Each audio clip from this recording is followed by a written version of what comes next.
주님의 높고 위대하심을 내 영혼이 찬양하네. 주님의 높고 위대하심을 내 영혼이 찬양하네. 아멘. 하나님 말씀 예레미야 44장 1절부터 14절의 말씀입니다. 우리가 예레미야서를 살펴보면 하나님은 이스라엘 백성들에게 끊임없이 말씀하십니다. 하나님 앞에 돌아오라고, 돌이키라고, 그리고 하나님의 말씀 가운데 살라고요. 그리고 하나님의 그 끊임없이 반복해서 하시는 말씀은 그들을 사랑하심으로 살리기 위함이었습니다. 근데 반대로 이렇게 선지서가 길어진 이유가 무엇이냐면 듣지 않기 때문에 그래요. 이스라엘 백성들은 결국엔 듣지 않고 하나님 앞에 불순종하고 거역함으로 말미암아 멸망당하고 끌려가고 이제는 목숨을 위해서 애굽으로 도망가는 모습을 보게 돼요. 반면에 여호수아 2장에 나오는 기생 라합은 그 무너질 여리고에 살지만 하나님이 행하신 모든 일들을 듣고 구원의 믿음을 갖게 됩니다. 그리고 결국엔 그는 정탐꾼들을 숨겨줌으로 말미암아 자신뿐 아니라 온 가족을 구원하고 결국에는 메시아의 계보에 들어가는 놀라운 역사를 이루는 것을 보게 됩니다.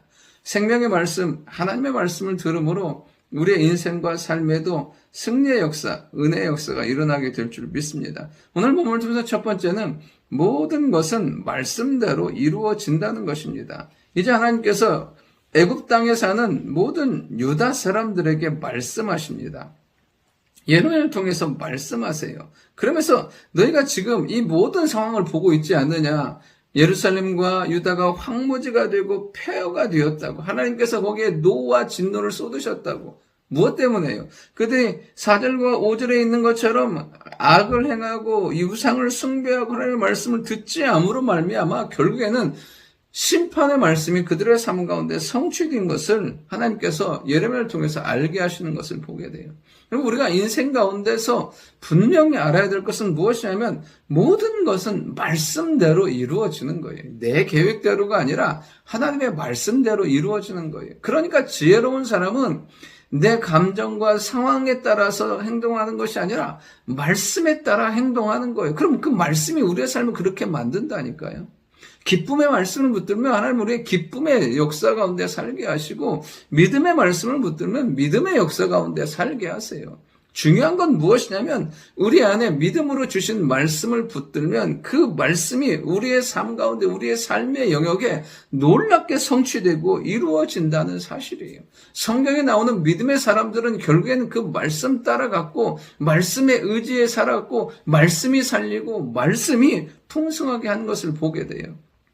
특별히 이제 우리가 하나님의 응답의 말씀, 은혜의 말씀을 붙들고 살기를 원합니다. 이제 2025년을 마무리하고 2026년을 준비하는 그 과정 가운데서 올해뿐 아니라 내년에 하나님께서 주실 영광의 말씀들을 붙들기를 원하고 그 말씀이 성취되는 응답의 삶을 사는 축복의 시간들이 될 수 있기를 원합니다. 두 번째는 멸절의 위기에서 말씀으로 살아날 수 있다는 거예요. 그러면서 하나님께서 7절부터 이제 10절까지 말씀 뭐냐면 너희가 이래서 망했다는 거예요. 하나님 앞에 범죄함으로 망했다는 거예요. 그런데 이 악을 행함을 이 이스라엘 백성들이 이 애굽에까지 와서 행하는 거예요. 보면 8절에 보면 어찌하여 너희가 너희 손이 만든 것으로 나의 노여움을 이렇게 너희가 가서 머물러 사는 애굽 땅에서 다른 신들에게 분향함을 끊어버림을 당하여. 결국엔 뭐냐면 애굽 땅에까지 가서 또 우상 숭배하는 거예요. 그러니까 결국 하나님께서 뭐라고 말씀하시냐면 너희들도 하나님의 진노 가운데 들어가게 될 거라고 말씀하세요. 그러니까 하나님의 심판 가운데서 끊어짐과 노여움 가운데 죽을 수밖에 없는 존재가 되는 거예요. 그러니까 계속 그 삶을 반복하는 거죠.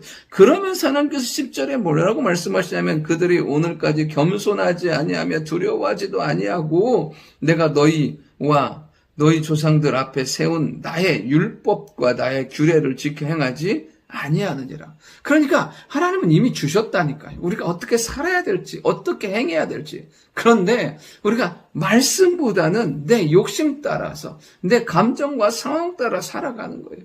이들이 8절에 가서도 뭐하냐, 8절에 보면 애굽에까지 가서도 그렇게 우상 숭배하는 악을 끊어내지 못하는 그의 삶을 사는 거죠. 그러니까 결국에는 뭐하냐면 멸절되는 거예요. 깨끗하게 멸절돼요. 7절에 보면 하나도 남는 자가 없게 만들어버리세요. 그런데 이 죽어버릴 상황에서 반대로 보냐면 하나님의 율법과 규례를, 법규를 붙들고 일어서면 하나님은 그때부터 그 삶을 회복과 능력과 영광으로 살게 만드신다는 거예요. 우리의 삶이 무너진 것처럼, 끊어진 것처럼, 절망처럼 느껴질 이때 우리가 해야 될 건 뭐냐면 하나님의 말씀을 붙드는 거예요.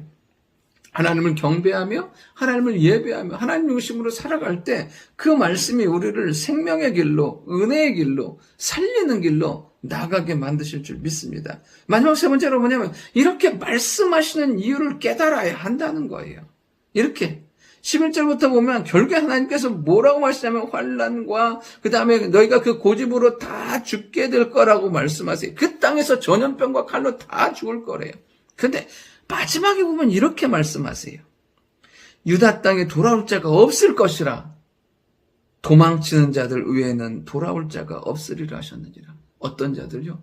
도망치는 자들. 그 땅 가운데서 도망쳐 나오는 자들. 비록 끌려갔든지 자유로 갔든지 어찌한 의도로 갔든지 알 수는 없지만 그 땅 가운데 비록 있다 할지라도 박차고 도망 나와서 다시 하나님의 나라, 믿음의 나라, 하나님께서 약속하신 그 땅으로 돌아오는 자들은 살게 된다고 말씀하세요. 오늘도 하나님 우리에게 말씀하신다니까요. 끊임없이. 오늘도 말씀하시고 큐티로 일단 우리 기도 가운데 예배 가운데 말씀하세요.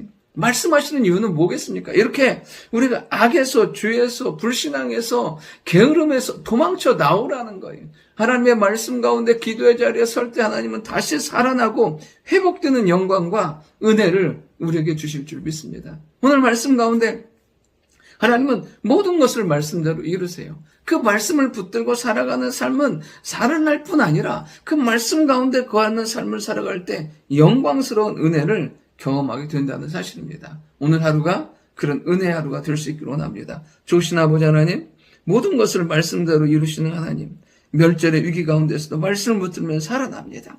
정말 애굽 땅까지 왔습니다. 살려고 왔고 억지로도 끌려도 왔고 악함으로도 왔지만 하나님은 도망가는 자, 도망치는 자, 벗어나는 자, 다시 하나님의 나라 임하는 자는 살게 될 거라고 말씀하십니다. 우리 안에 있는 모든 죄악과 악함과 게으름과 연약함을 벗어버리고 다시 영광과 은혜와 말씀과 예배 자리에서 살아나는 우리 모두가 되게 주여 인도하여 주옵소서. 예수님의 이름으로 기도드립니다.